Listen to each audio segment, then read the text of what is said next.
from New York. It's a show that is not feeling great about my Joseph Newgarden three-peat. You've been on a bad streak. Not great. Predicting repeat and three-peat winners. That makes two of us. Don't write him off. Don't write him off. He's in bad. Finishing. Newgarden's in bad shape. 32nd. Yeah, I mean he's starting dead last. I've seen a lot happen in my day. Right.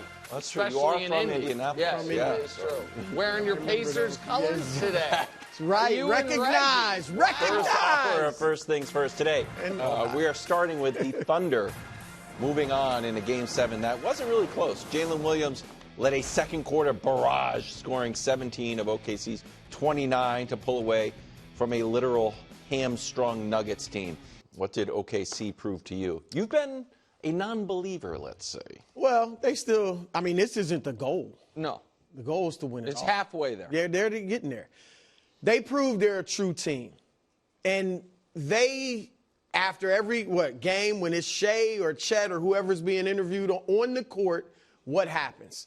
The whole team essentially comes around. And people, Nick just rolled his eyes. People think, that's closed corny, my eyes. whatever. I didn't roll my eyes. But they're like, and people have described them as, they're like a college team because they are young and, they got that we're all in this together. Yeah.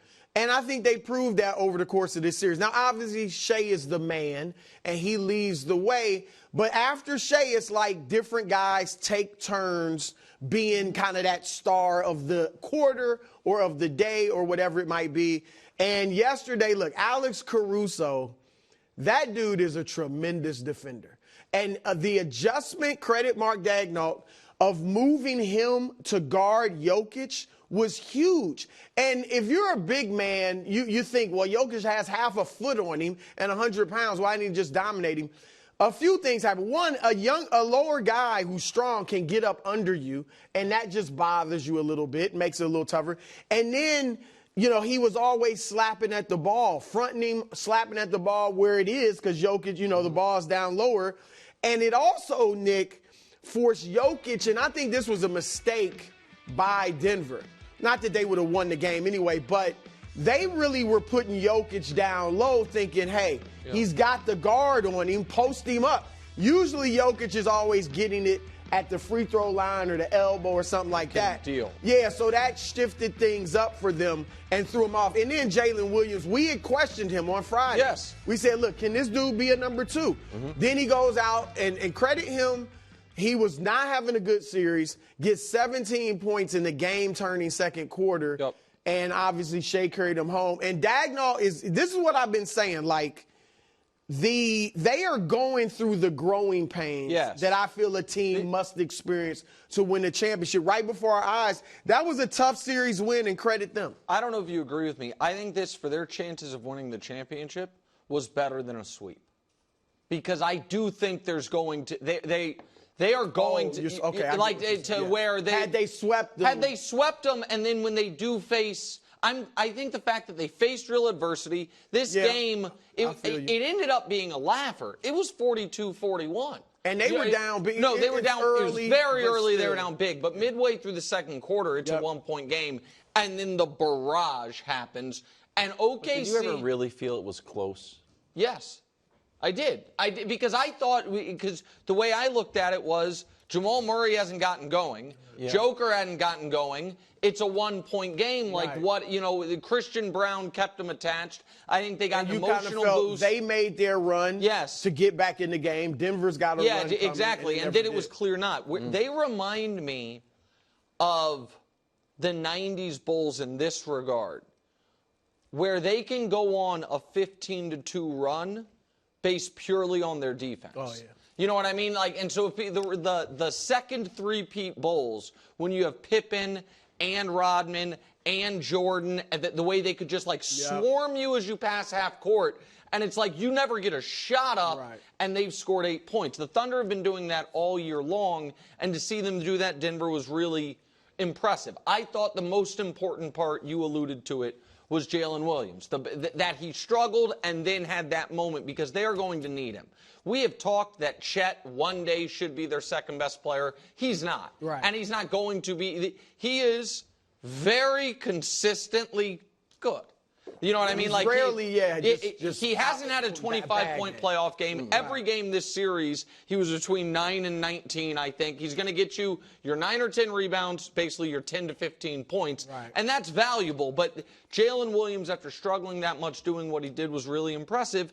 And the Caruso thing, I think, is noteworthy because I just want to give credit where it's due. There's one other piece. The other benefit of having the smaller guy guard the bigger guy is it's just human nature. The refs let him get away with a little bit. Yes. Correct. You know what I mean? Like, he can be more physical and foul a little more because the refs are just, it's just how it works. Right. And so where I give Caruso massive credit, and it's why I get so disappointed with basically any NBA player that's not from Eastern Europe that doesn't have a good body, because there's no reason not to. Caruso, go look at him when he was 26 years old, winning a championship with the Lakers. He looks nothing like this version of Alex Caruso. He was good in his role. He has added what I think is 20, maybe 25 pounds of muscle that has changed how they can deploy him and use him, and that has unlocked another thing for him. And that obviously is not new this series. You've seen this in the last few years. And that was a heady trade by them, trading Josh Giddey. He's the one major addition. Giddey was pretty good. Giddey was good. And then last point on them, Wilds, is they are ready and Shea is ready. Like Shea now, we have enough of a sample, I feel like, that we can say Shea is still going to get the calls he gets. Shea is still going to produce the way he produces in the postseason as the regular season. He doesn't up it to another level, but he doesn't need to. He's 30 a game each of the last two postseasons on good efficiency and 9 free throw attempts a game. So, yeah, I mean, I think they've been the favorites the whole time, according to Vegas, and I think it's deservedly so. Dusty, can you pull up the Game 7 graphic? This is kind of goes against the idea that Game 7, you know, the best two words in all sports. Recently, these games haven't been super close. And it's been a bunch of road winners. This one wasn't. But yeah, 12 games in the last 3 years. It's basically been 20-point blowouts. There's been 10 10-point wins and 6 20-point wins. To me, this is why I know we want to have a little bit of a Thunder congratulations party. But the reason why I was like, did he really think it was close? If Michael Porter Jr. can't lift his arm up, and Aaron Gordon, God bless him, was like, it was a heroic effort, but very quickly you could see that. I don't know how he played. It was amazing. Well, can I give a guess on how he played? But I never thought that was going to just shot him up. No, I don't think he has a grade 2 hamstring. I think he has a grade. I know Shams told us he did. I think he had a grade 1 hamstring. A reasonable explanation. Because everyone is like, it's medically impossible that he's playing, as if we've seen the MRI. Like, he clearly hurt his hamstring, and he's clearly injured. Well, that makes sense. You're right, because when I heard it was grade 2, I was like, grade 2, you're out a month. And so, he doesn't. We saw OG Anunoby in Game 7 last year come in, made a couple shots, he couldn't move. Like, Aaron Gordon is incredibly tough, and I give him massive credit for what he did. I also am going to go ahead and say that maybe it was closer to a grade 1 than a grade 2. No, that's the only thing that makes sense. Yeah. How in the world do you go out there and play that? He played essentially a full game. Yes. And I thought he was fine. And I'm going to say it's great. I'm not going to allow you to do that. You guys just be like, no, I disagree with the doctor. I just don't know how it's done. Because he's tough. Hold on. Did the doctor? I'm not disagreeing with the doctor. It's not the toughness. It's that it would be so easy to just re-aggravate that. Again, Wilds, I'm not disagreeing with the doctor. I just don't with the reporting. Shams. Nick versus Shams. No. I'm not even necessarily disagreeing with Shams. I don't think Shams reviewed the MRI either. I think Shams is reporting what he was told. Right, he was told that. I'm just saying my rationale on how that happened is maybe it was a grade 1. Wow. Which is still, by the way, Steph got knocked out for the full round with a grade 1. Right. It's really impressive that he played, and a testament to him and his toughness.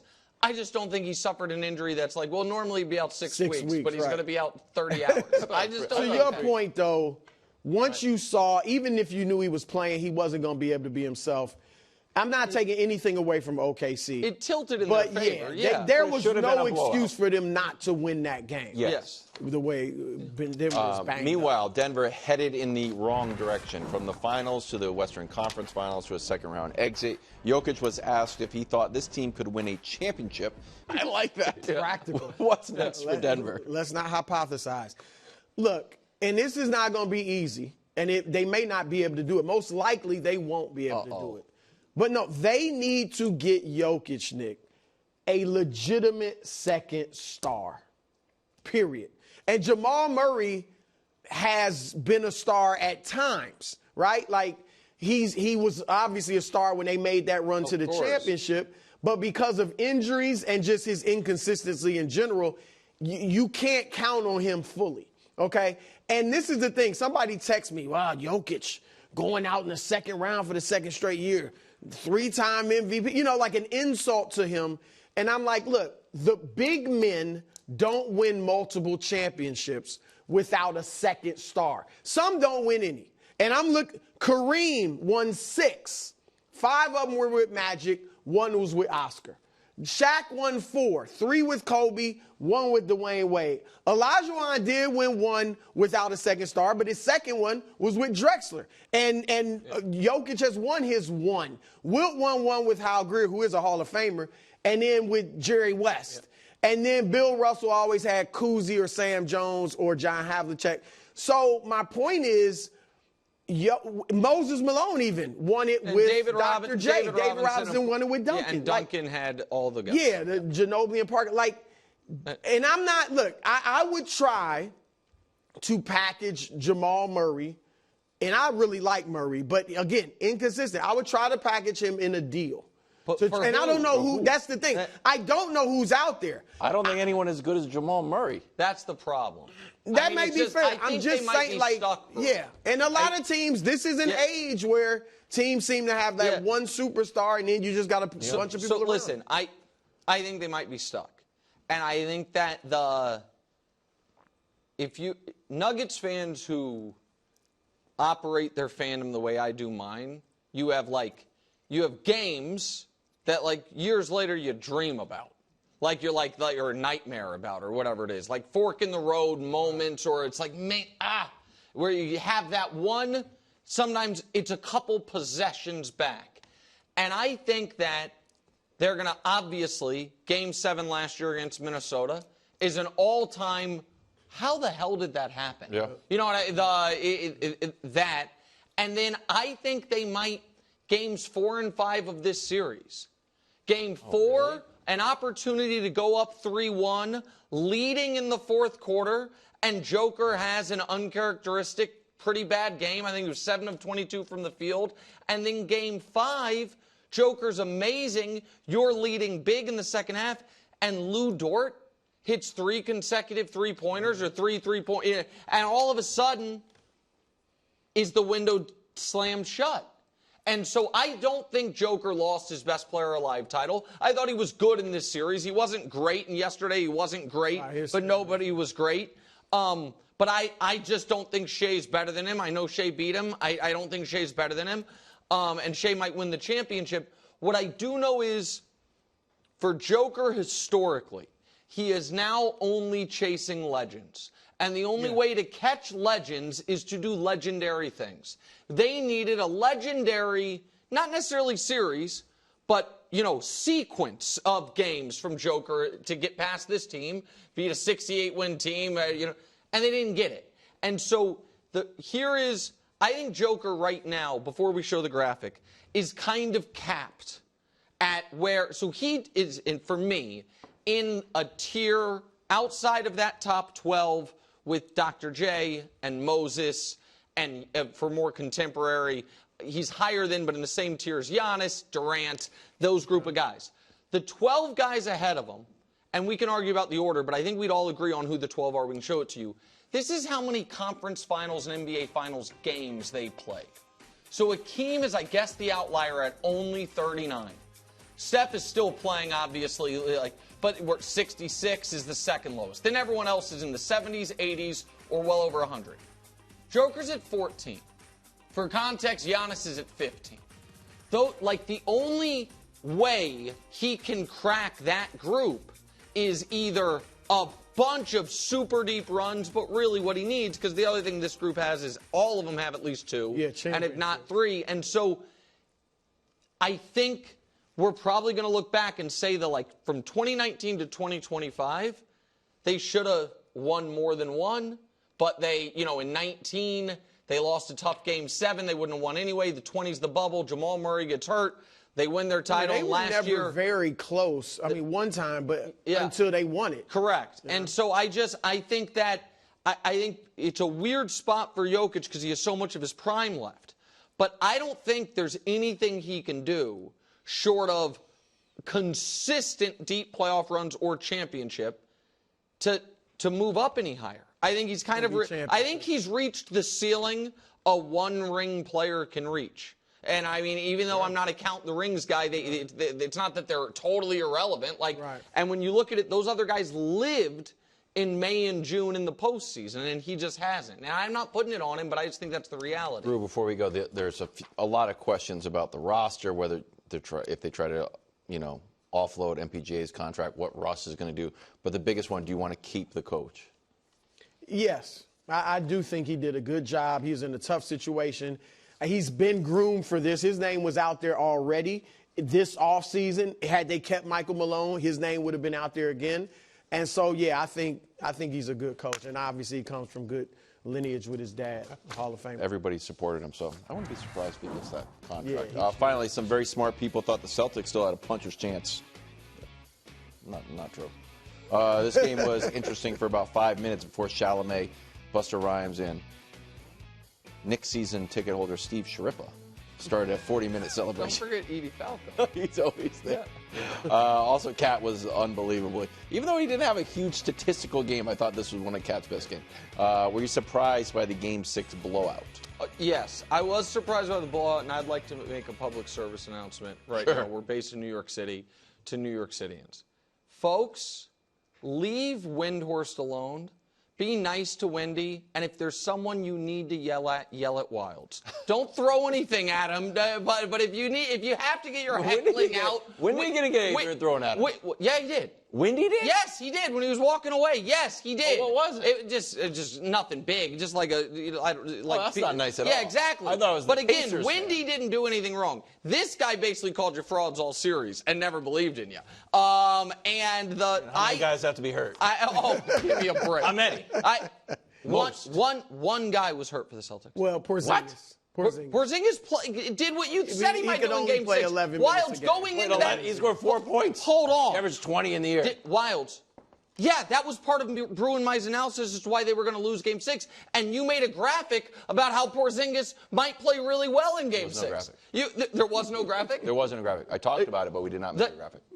Okay, I think that's actually incorrect, but regardless. We make a graphic, John? Yes, we saw it. You showed us Porzingis in round 1 versus this. He had a good game. And so, listen, I think it was a sad way for the champs to go out. Because even those of us that correctly thought the Knicks would win did not think the Celtics were going to roll over and give up the way they did. I don't know if they gave up. I don't think they gave up. I was surprised it was a blowout as well. I mean, they pulled their starters in the third quarter. But by that point, it was, well, that's what I mean. That's what I mean. Keep fighting. But I was surprised it was round. And I agree with you. Cat, even though he shot 8 for 20, his numbers weren't huge. He was over 20 points, I think 12 or 13 rebounds. But I just like the 20 shots. Yeah. Like, I want Cat being aggressive, and that's what I liked about him. I also like the balance. They have 4 players, 20 points or more. That's when I think they're at their best. Now, Brunson can have more, 29 or whatever, but when they are getting contributions offensively from all 4 of their scores, that's when they're at their best, and that's what they did. And look, for Boston, live and die by the 3. And this series, they died by. And you have to give the Knicks some credit because Boston shot poorly most of the series. Yeah. So that's not just a couple games. They shot well in 2 games, and those are the 2 games they won. Aggravated them a little bit. I'm not saying it was OKC level defense, but they aggravated them enough to get them missing shots. And that's what happened in Game 6.